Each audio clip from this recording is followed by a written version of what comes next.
So there's a couple days left before the 2 Love Root collab is coming out, and I want to go ahead and discuss about collabs as a whole.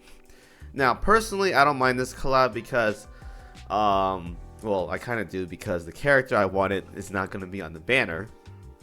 But I don't mind it overall as a whole because anime franchises is usually a good way for Azur Lane to go about having collabs because a lot of female characters and all that jazz. But I want to think, are they limited to these, like, I want to say older animes or games available? Because if we look at like 2 Love Root as a whole, I don't think most people these days really know it unless you're like an old timer. Then you probably know 2 Love Root, but I think like the newer generation of mobile gamers really don't know much about 2 Love Root, right? So I want to say, like, are there collabs that they can really reach out for, or like can they do something like wonky with like some other collabs? Like, for example, I want to go ahead and point out some collabs I think this game could be really good with, that I feel, I don't know, could bring like a lot of popularity to the game. Because I think the last collab that I got like a significant amount of boom was either Senran Kagura or the Atelier Ryza one. I think those two are like the last big ones, aside from like Whole Life. I think Whole Life was like, we got lucky with Whole Life. I'm gonna say that right now. Azur Lane got really lucky with Whole Life because they're way too big now, and there's no shot they're ever gonna do a rerun with us again. No way. But I do want to say, like, a good collab this game, like a couple good collabs this game can get are like High School DxD. I think I mentioned this multiple times. High School DxD would be a really good collab with Azur Lane. It's all female characters aside from a couple, but they all have a wide variety of personalities that can mesh well with this game. I feel it would be a really good collab, but I don't know if they're ever going to do it. I guess licensing, I'm not exactly sure, but that is an option that they can do. Another one could be like, since they did SSS Gridman or whatever a while back, they could do like Kill la Kill. I feel like Kill la Kill is like slightly more popular than SSS Gridman, but maybe like, let's see. The problem with this, like, whenever you have a collab, you want to have at least 6 female characters. So Kill la Kill has like 4, I think, maybe 5 or 6. I know at least 4. That means they could probably do 6 if they like add someone.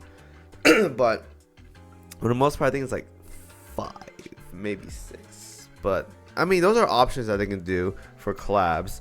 And there's also those 2 like big ones that they all like every game has. It's like Nier collab, which I think Nier collab has like probably 2 or 3 female characters, and the rest are like males. So I don't think that's gonna work out. And Persona 5. Persona 5 has like a bunch of females that can work with, but I think it's just gonna work out weirdly because if they want to have like a protagonist in the collab, it has to be Joker, and Joker isn't like isn't a female character, so it couldn't work well with Azur Lane. So I feel like that couldn't really work out. So speaking strictly, I think a lot of these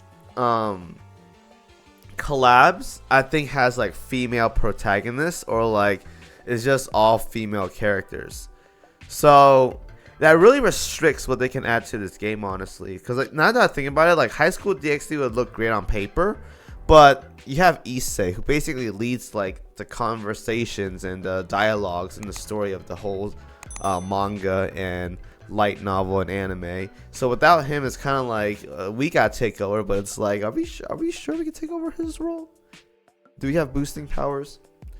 But Kill la Kill though, Kill la Kill could definitely work out. Female protagonist, but I think there's like a lackluster of like female characters or whatever. So yeah, I'm not exactly sure.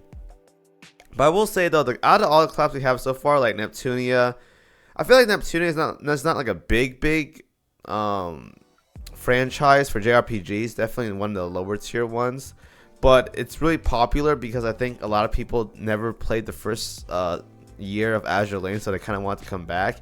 Kazuna Eye is basically, and that's like long gone now. Whole Life is still very popular. Thank God that Azur Lane stuck in a collab with them before they got really big.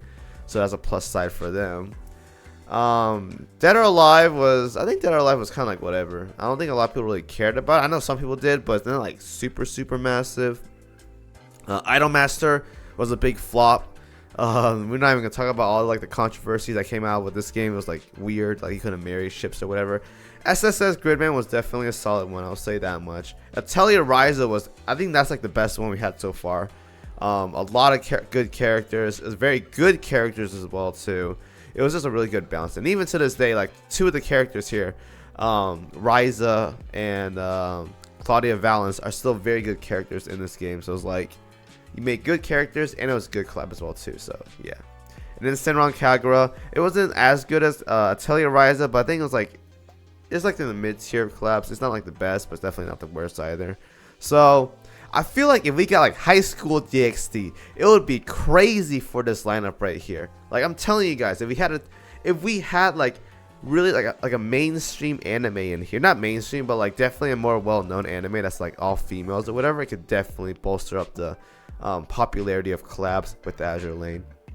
But as of right now though, with 2 Love Ru coming out, it's probably, depending on how good the ships are, because at this point we already know the characters, it may go either way. I think some people aren't really happy with some of the selections in there. Like there's no Mikon, there's no Tierju, or another character as well too that a lot of you guys mentioned.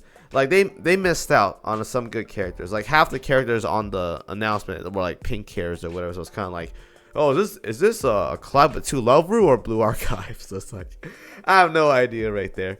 But I do feel that if they ever do a rerun with 2 Love Ru, please add like Mikon and like Tierju. It'll make it much better. Otherwise though, oh man, some people are not happy with the selection they had for the upcoming collab. So yeah, anyways, I just want to talk about collabs because this is something I don't talk about a lot because I really don't care too much about them. But I feel that if we're going to this stage of like, I want to say like tier 2s or tier 3s of like games or like animes, can we like step it up, or is that like a licensing problem, money issue, or what? Because honestly, High School DxD, Kill la Kill, I'm not gonna talk about Persona 5 and Nier or whatever, we have all seen those, but like these are collabs or whatever, could be pretty good for this game.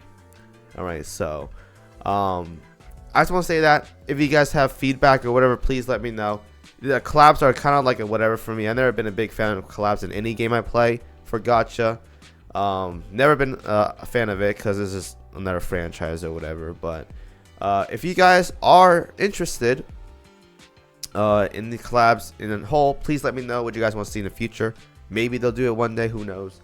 But we do have 2 Love coming out this week, so I'll be covering that. Anyways, thank you guys for watching. As always, I'm out of here. See you guys next video. Peace out.